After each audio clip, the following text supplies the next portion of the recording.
City. They say there's nowhere else like it, home to 8 million people. Countless structures, monuments, and landmarks. Every one of them unique. Or so we think. Uniqueness is an idea so familiar, we never even question it. Experience tells us people and objects are one of a kind. Why else would we visit museums and collect great masterpieces? Yet, a new picture of the cosmos is coming to light in which nothing is unique. Not that the world's great masterpieces are fakes. Instead, I'm talking about something far more profound. A new picture of the cosmos that challenges the very notion of uniqueness. One in which duplicates are inevitable. And that's just the beginning. There might be duplicates not just of objects, but of you and me and everyone else. But if this new picture is right, where are these duplicates and why haven't we ever seen them? The answer may lie outside our universe. There was a time when the word universe meant all there is, everything. The notion of more than one universe, more than one everything, seemed impossible. But perhaps, if we could go beyond our solar system, beyond the Milky Way, even beyond other distant galaxies, past the end of the observable universe, we'll find that there's more, a lot more, that our universe is not alone. There may be other universes. In fact, there might be new ones being born all the time. We may actually live in an expanding sea of multiplying universes, a multiverse. If we could visit these other universes, we'd find that some might have basic properties of nature so foreign that matter as we know it couldn't exist. Others might have galaxies, stars, even a planet that looks familiar, but with some surprising differences. And if there are an infinite number of universes in the multiverse, somewhere there's a place where almost everything is identical to ours, except for the slightest details. Like, maybe there's another Brian Greene, who ends up in a different line of work.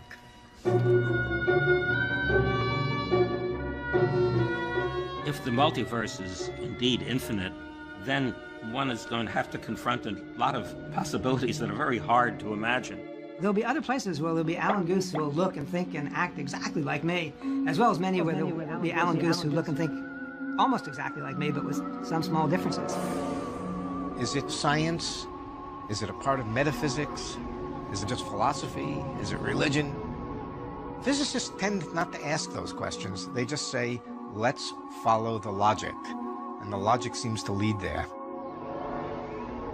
However unfamiliar and strange the multiverse might seem, a growing number of scientists think it may be the final step in a long line of radical revisions to our picture of the cosmos. That is, there was a time when we thought that the Earth was at the center of the cosmos and that everything else revolved around us. Then along came scientists like Galileo and Copernicus, and they showed us that it's the sun, not the Earth, that's at the center of our solar system. And our solar system, it's just a little neighborhood in the outskirts of a gigantic galaxy. And our galaxy, it's one of hundreds of billions of galaxies that make up our universe. Now, all of these ideas sounded outrageous when they were first proposed, but today we don't even question them. The idea of a multiverse may be similar. It simply may require a drastic change in our cosmic perspective. On the other hand, some scientists think that the multiverse is nothing but a dead end for physics. I'm very uncomfortable with the multiverse. To become solid science, it's got a lot of growing up to do. You know, it exists in the same way that angels might exist. We have to make our bets. And I think right now the multiverse is a pretty good bet. I think there's a good chance that the multiverse is real, and that 100 years from now people might be convinced that it's real. So, where did this idea come from? And what's the evidence for it? Well, several surprising discoveries suggest that we really may be part of the multiverse. The first of these discoveries has to do with the generally accepted theory of the origin of our universe, the Big Bang. According to this theory, our universe began some 14 billion years ago in an intensely violent explosion. Over billions of years, the universe cooled and coalesced, allowing the formation of stars, planets, and galaxies. As a result of that explosion, the universe is still expanding today. But if you could run the history of our universe in reverse, all the way back to the beginning, you'd find that the Big Bang Theory tells us nothing about what sent everything hurtling outward in the first place. It's called the Big Bang Theory, but the one thing that it really says nothing about at all is the bang itself. It says nothing about what banged, why it banged, or what happened before it banged. So, what fueled that violent explosion? What force could have driven everything apart? The quest to figure that out would bring scientists face to face with the multiverse. One physicist whose work unexpectedly helped lay the foundation for the multiverse idea is Alan Guth. Today, he's a professor at MIT. But back in 1979, Guth and a colleague, Henry Tye, were pursuing a new idea about how particles might have formed in the early universe. Henry suggested to me that we should maybe look at whether or not this new process that we were thinking of would influence the expansion rate of the universe. Guth and Tye hadn't set out to investigate the expansion rate of the universe in the first moments after the Big Bang. But Henry Tye's question caused Guth to review their calculations one more time. I stayed up quite late that night and went over the calculations very carefully, trying to make sure everything was correct. As the night wore on, Guth discovered something extraordinary in the equations describing how new particles might have formed in the early universe. And came to the shocking conclusion that these newfangled particle theories will have a tremendous effect on the expansion rate of the universe. The kind of process Henry and I were talking about would drive the universe into a period of incredibly rapid exponential expansion. What Guth found in the math was evidence that in the extreme environment of the very early universe, gravity can act in reverse. Instead of pulling things together, this repulsive gravity would repel everything around it, causing a huge expansion. I immediately became very excited about it and scribbled out the calculation in my notebook, and then at the end I wrote "spectacular realization" with a double box around it. So I realized that if it was right, it could be very important. By discovering this repulsive gravity, Alan Guth had unintentionally shed light on the very beginning of the Big Bang. Described mathematically, this force was so powerful, it could take a bit of space as tiny as a molecule and blow it up to the size of the Milky Way galaxy in less than a billionth of a billionth of a billionth of a blink of an eye. After this incredibly short outward burst, space would continue to expand more slowly and cool, allowing stars and galaxies to form just as they do in the Big Bang Theory. Guth called this short burst of expansion inflation, and he believed it explained what set the universe expanding in the first place. The powerful, repulsive gravity of inflation was the bang in the Big Bang. But despite having made a momentous breakthrough, Alan Guth had an even more pressing concern. I had no idea what my employment might be. I was really looking for a more permanent job. The inflationary universe scenario looks very exciting. So I went on actually a pretty long trip giving talks about this. I call the inflationary. Suddenly, this idea caught on. Talks about inflation were packed with people from all areas of physics. Lots of astrophysical theorists, including me, got very enthusiastic. It was a very, very exciting time. If you have a really good idea that allows other people to move the field forward, people are going to pay attention. An amazing feeling that suddenly I had crossed that gap from being an unknown postdoc to being one of the major players. And it was very hard to absorb, but it certainly felt good. One reason inflation was so exciting was that it made predictions that could be tested through observation. Scientists realized that if the theory were correct, evidence for it should be found in the night sky. Imagine that we could shut off the sun and take away all the stars. If our eyes could detect the rest of the energy that's still there, we'd see a warm glow everywhere in the cosmos. This sea of radiation is called the cosmic microwave background. It's the last remnants of heat from the Big Bang itself. Theory predicted that the violent expansion of space during inflation would leave an imprint on this radiation. These telltale fingerprints would form a precise pattern of temperature variations, slightly hotter spots and slightly colder spots that would look something like this. But it would be about 10 years before the technology was sensitive enough to test this prediction. Then in 1989, NASA launched the Cosmic Background Explorer satellite, followed by a second satellite, WMAP, in 2001 that would put inflation to the test. The missions measured the radiation with tremendous precision, and the results were stunning. The temperature variations found in the cosmos were an almost identical match with the predictions of the theory of inflation. It's just a theory, mathematics on the page, until it makes predictions that are confirmed. WMAP found what the math of inflation predicted. That is enormously convincing. So inflation has had a number of chances now to fail. It made predictions, data came in, and inflation has come through with flying colors. Guth's work on inflation, along with that of other physicists, was hailed as a milestone toward understanding the origin of the universe. In the process, it expands. But soon, two Russian physicists would discover that the equations of inflation held a shocking secret. Our universe may not be alone. One of these physicists was Andrei Linde, who had already made pivotal contributions to inflationary theory. The other was Alex Vilenkin, who happened to attend one of the talks Alan Guth gave during his road trip. He gave a wonderful talk. I haven't met him before, but what I heard was rather unexpected. In one shot, inflation explained very well many features of the Big Bang, and was quite remarkable. Why the universe is the way it is. So I went home greatly impressed.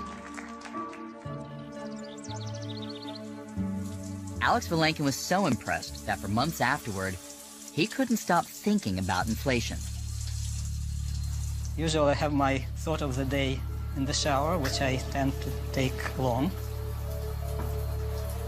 The more Vilenkin considered the process of inflation, the more he wondered about what would make it stop.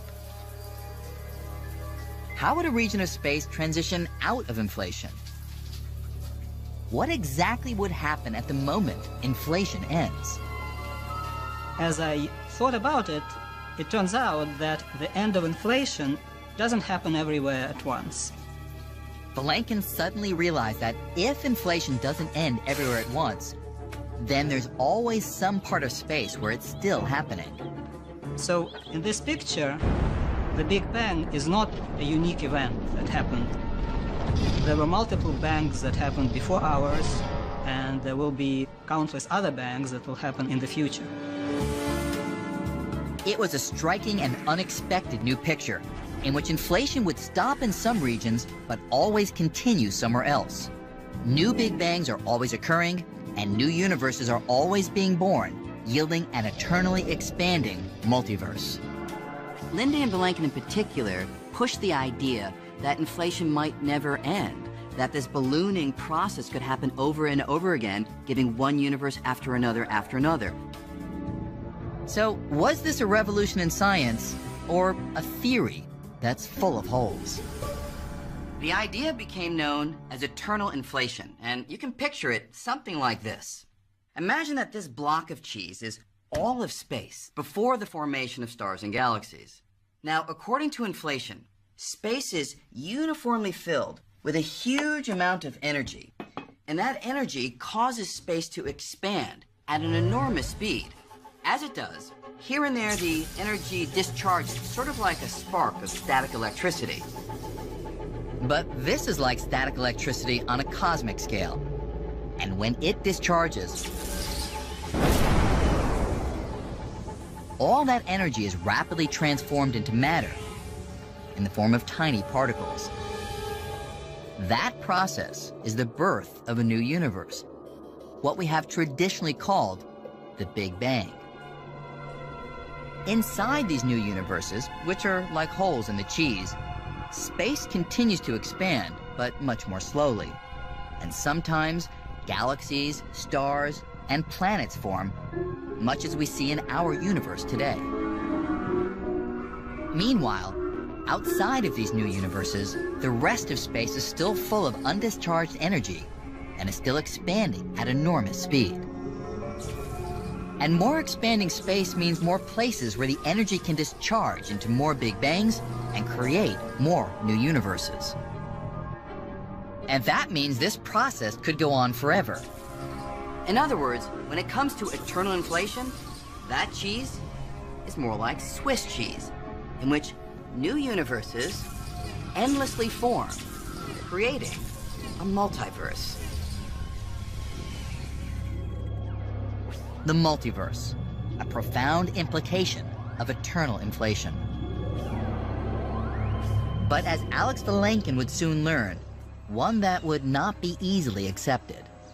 I thought I realized something important about the universe, and I wanted to share this with my fellow physicists. And one of the first, of course, had to be Alan Guth.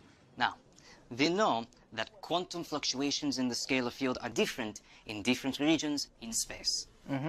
I thought he would be excited about it. As a result, in some regions, But actually this encounter didn't go as planned. inflation will last longer than in others. The delay of inflation... As I was describing to him my new picture of the universe, inflating regions and so forth, expansion. I noticed that Alan is beginning to doze off a little bit. Actually, I was, of course, very unhappy about that, so I thought that I probably should go.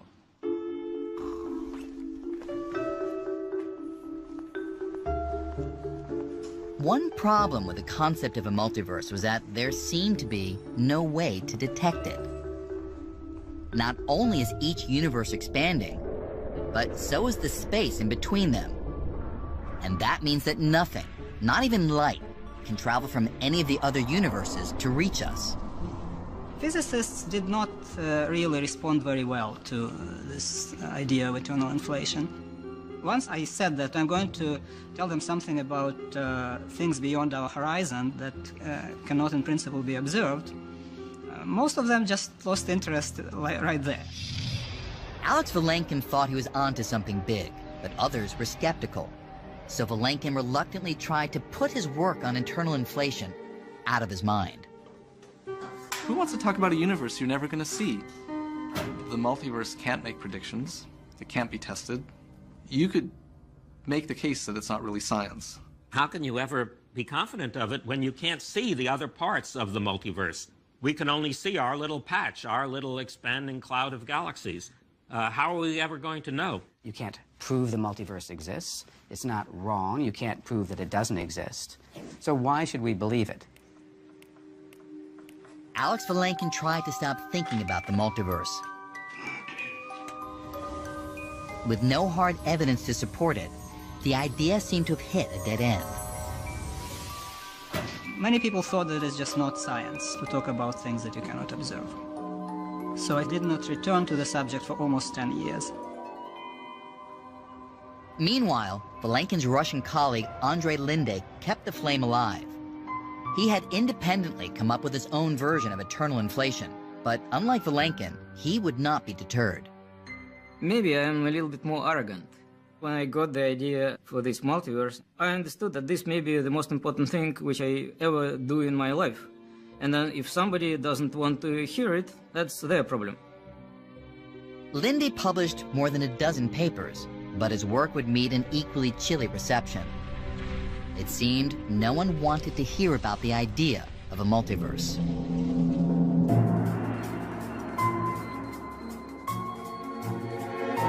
If the equations of eternal inflation were the only clues pointing to the multiverse, that's where the story might have ended. But the multiverse idea would gain some unexpected support from two completely unrelated areas of science. One was an idea called string theory, designed to explain how the universe works at the tiniest scales. The other was an astounding discovery made by astronomers exploring the universe on the largest scale. A discovery that's utterly mysterious if there's only one universe, but if we're part of a multiverse, it's a whole new ballgame. It has to do with the expansion of the universe, and it's easy to explain using a baseball. Now, if I toss this ball up in the air, we all know what will happen. As it rises, it slows down because of gravity. Now, astronomers knew that the universe was expanding, and they assumed that the expansion would slow down because of the gravitational pull of stars and galaxies, just as the ball slows down because of the gravitational pull of the Earth. But when they actually did the measurements, they found something astonishing, something that rocked the foundations of physics. They found that the expansion is not slowing down, it's speeding up. It's as if I took this baseball, and when I throw it,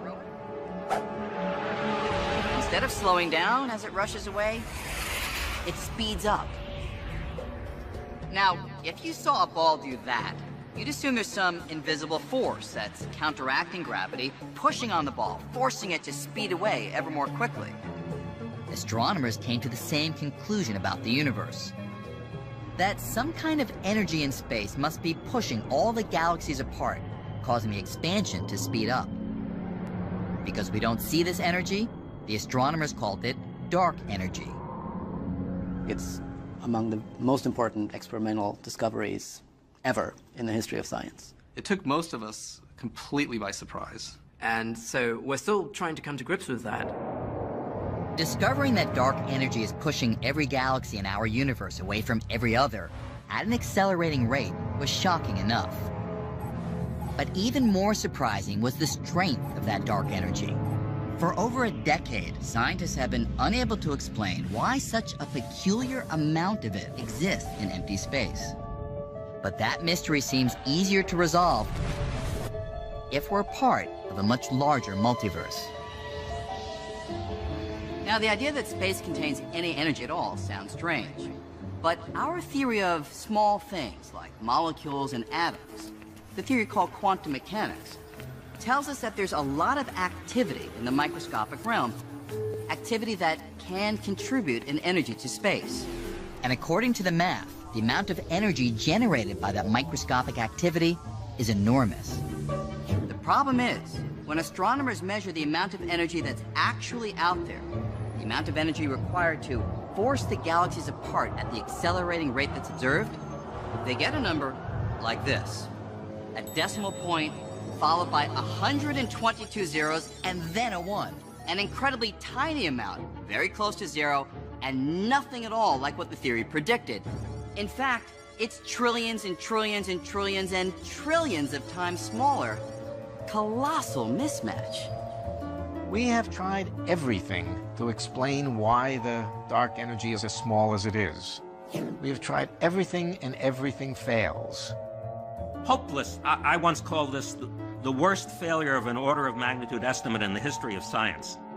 Does it bother us? Absolutely. Finding that the amount of energy in space is so much less than our theory predicts is not just an academic problem. The precise strength of that repulsive gravity, well, that has profound implications for all of us. For example, if I were to increase the strength of the dark energy just a little bit by erasing 4 or 5 of these zeros, I still have a tiny number, but the universe would be radically different. That's because a slightly stronger dark energy would push everything apart so fast that stars, planets, and galaxies would never have formed. And that means we simply would not exist. And yet, here we are. So, why is the amount of dark energy so much less than our theory predicts, and also just right to allow the formation of galaxies, stars, planets, and life? We just don't know. The mismatch between the theoretical predictions of dark energy and what astronomers have observed is one of the great mysteries that science faces today. But consider this. If we do live in a multiverse, then the mystery of dark energy might not be so mysterious after all. In fact, if we're part of a multiverse, the value of dark energy we've measured might actually make total sense. Hi, reservation for green.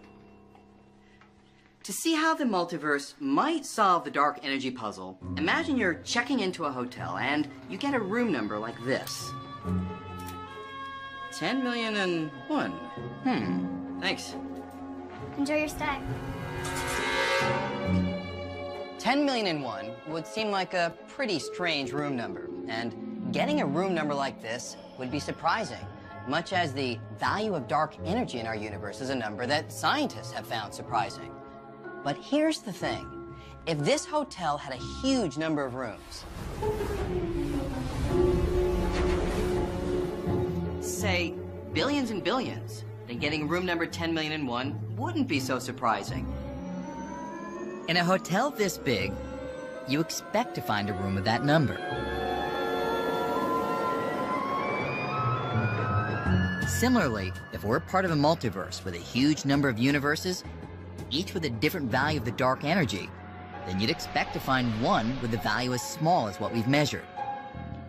If you think of each of these rooms as a universe, and each universe has a different value for the dark energy, then most of these universes won't be hospitable to life as we know it. The reason is that the value of the dark energy wouldn't allow the formation of galaxies, stars, and planets. Universes with much less dark energy than ours would collapse in on themselves. And universes with much more dark energy than ours would expand so fast that matter would never have the chance to coalesce into clumps and form stars and planets. So, of course we find ourselves in a universe where the value of the dark energy is hospitable to life. Otherwise, we wouldn't be here to talk about it.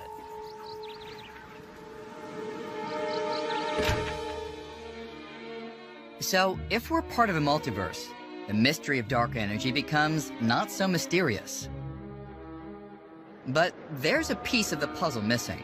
How do we know if there's enough diversity within the multiverse so that every value for dark energy, including the strange value we observe in our universe, can be found somewhere?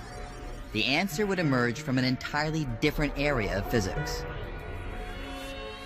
I'm talking about a groundbreaking theory that comes from investigating the universe on the tiniest scale. We know that inside atoms are even tinier bits of matter, protons and neutrons, which are made of still smaller particles called quarks.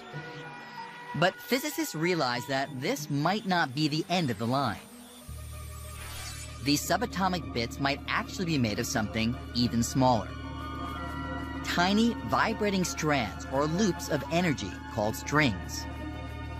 This set of ideas, called string theory, says everything that exists is made of this one kind of ingredient.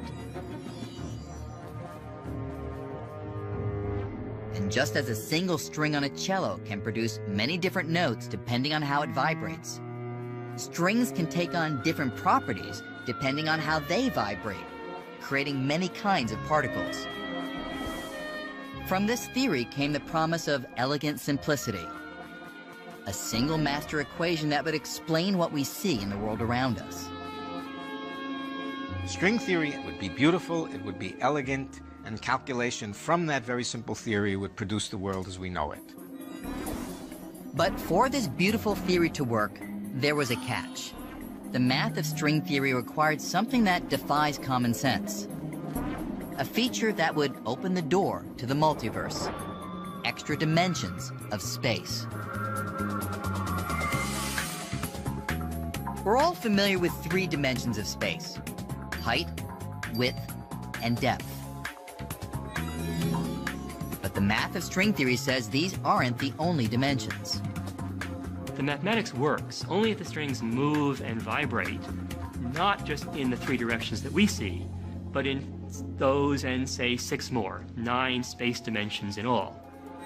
So if string theory is right, where are these extra dimensions? And why can't we see them? Think about the cable supporting a traffic light. From a distance, it looks like a line, one-dimensional. But if you could shrink down to, say, the size of an ant, you'd find another dimension, a circular dimension that curls around the cable. And string theory says that if we could shrink down billions of times smaller than that ant, we'd find tiny extra dimensions like this are curled up everywhere in space. At every point of space, there's extra dimensions of space that are curled up into little tiny knots that you can't see because they're too small. And the shape of those extra dimensions determines the fundamental features of our universe. Just the way the air streams that are going through an instrument like a French horn have vibrational patterns that are determined by the shape of the instrument, the shape of the extra dimensions determines how the little strings vibrate. Those vibrational patterns determine particle properties. So all of the fundamental features of our universe may be determined by the shape of the extra dimensions. The way those extra dimensions of space are put together is in many respects like the DNA of the universe. They determine the way the universe is going to behave just exactly the same way as DNA determines the way an animal is going to look. The problem was, the more string theorists looked, the more ways they found that extra dimensions could be curled up. And the math provided no clues as to which shape was the right one corresponding to our universe. I think the consensus right now is that that number seems to be astronomical. There are published papers suggesting upwards of 10 to the 500. That's 10 followed by 500 zeros, different possible shapes. 10 to the 500 different possible shapes for the extra dimensions, each appearing equally valid. It seemed preposterous, especially for a theory that was looking for one single master equation to describe our universe.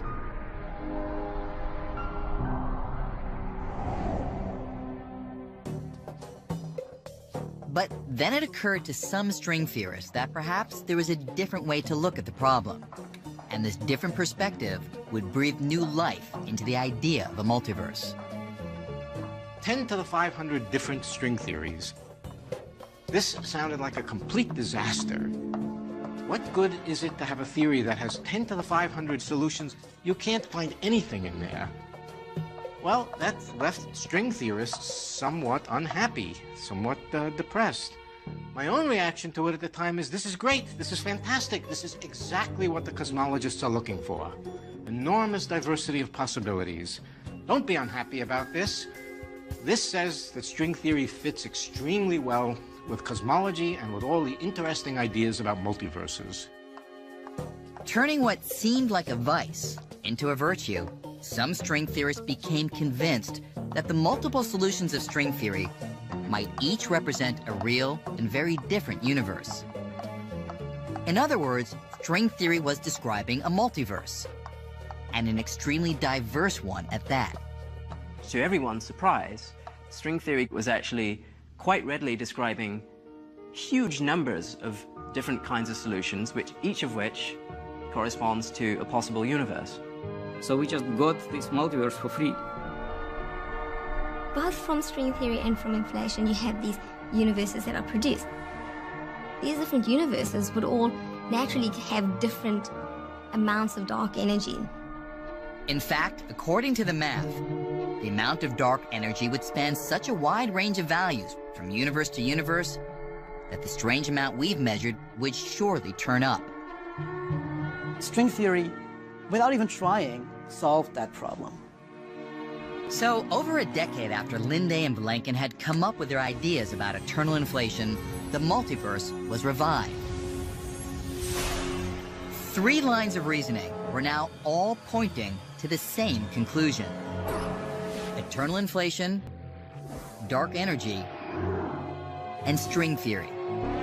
Just the way it takes 3 legs to support a stool, these 3 ideas taken together support the argument that we may live in a multiverse. When different lines of research all converge on one idea, that doesn't mean it's right, but when all the spokes of the wheel are pointing at one idea, that idea becomes pretty convincing. Today, the multiverse is hotly debated. In the universe, Many critics remain. David Gross is going to tell us no, no, no. But multiverse advocates like Alex Vilenkin, Alan Guth, and Andre Linde are no longer alone. The tide appears to be turning, and now these ideas are accepted to a much larger degree. Genie is out of the bottle. You cannot put it back. So, what would it be like if we could travel to some of these other universes? What would we see? Some might be vastly different from our own, with properties unlike anything we've ever seen. In fact, some universes in the multiverse might not have light or matter or anything recognizable at all.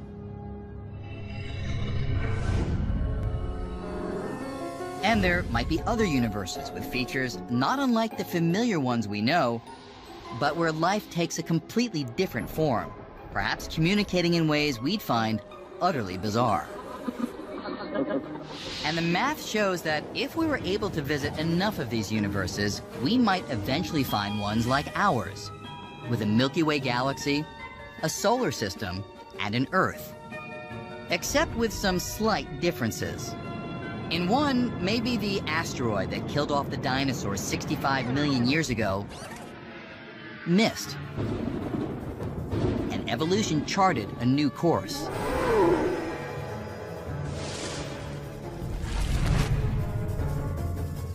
In another, there might be an Earth with people similar to us, but better at multitasking. But there's something even stranger. Somewhere out there, we should find exact copies of our universe with duplicates of everything and everyone. How could this be? How could there be exact duplicates of ourselves out there in the multiverse?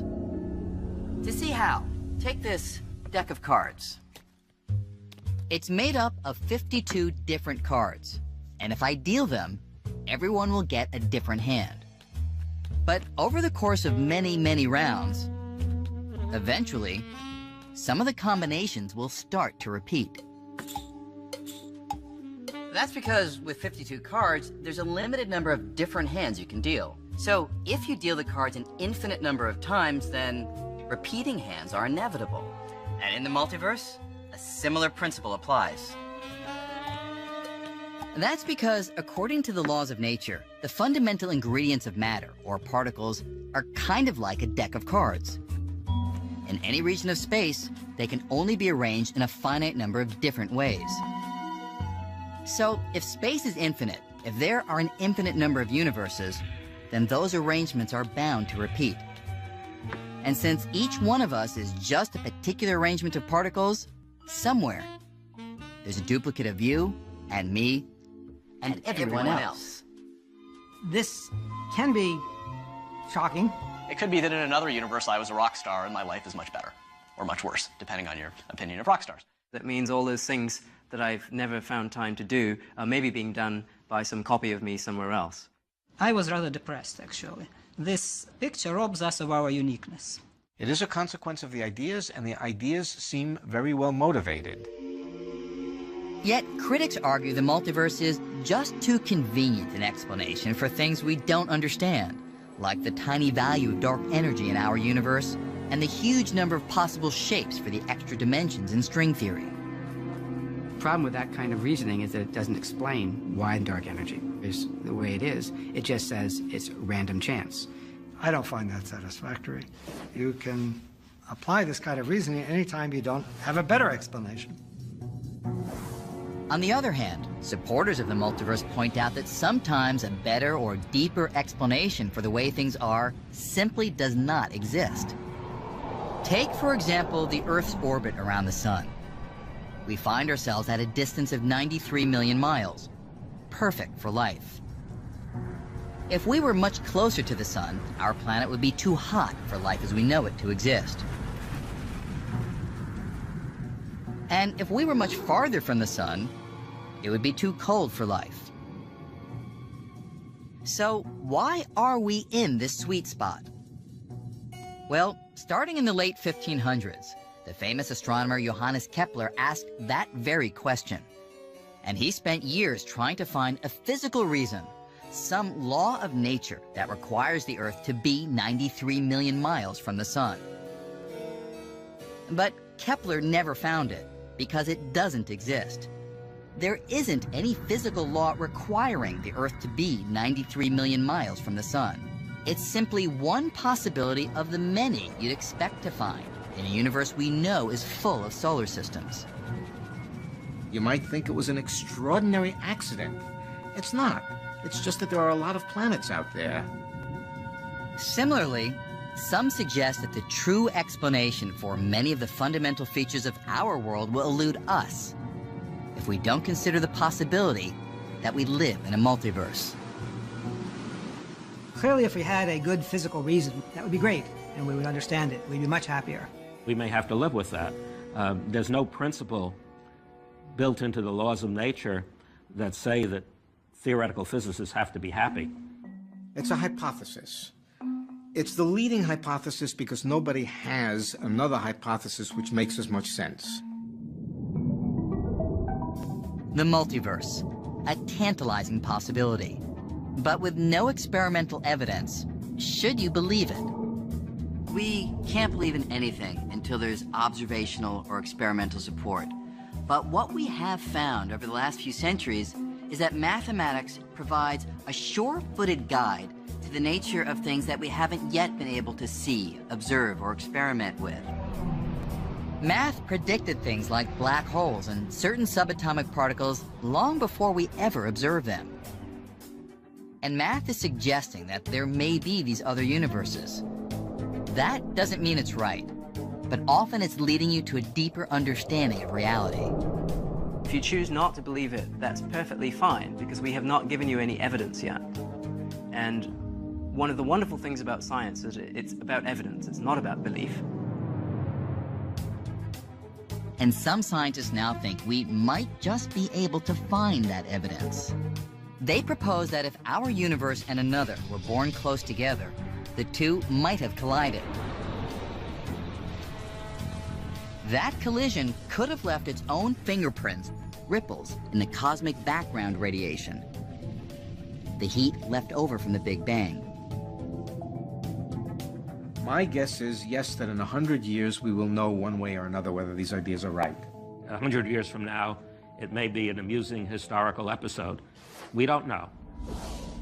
But if you only work on the things that are already well established, you're not going to be part of the next big excitement.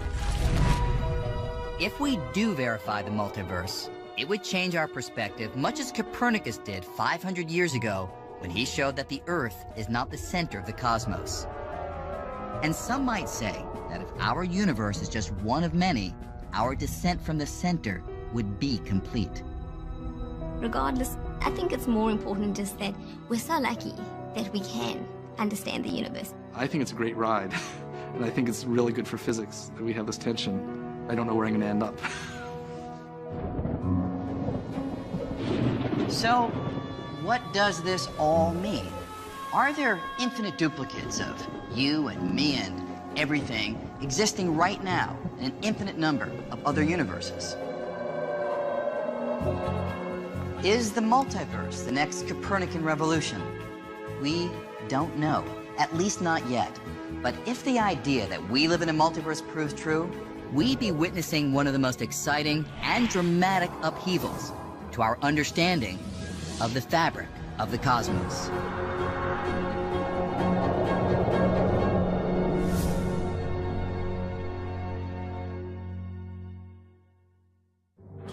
Major funding for NOVA is provided by David H. Koch and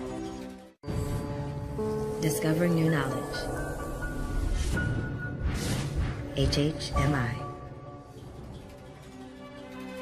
and by the Corporation for Public Broadcasting, and by contributions to your PBS station from viewers like you. Thank you. Major funding for the fabric of the cosmos is provided by the National Science Foundation, where discoveries begin.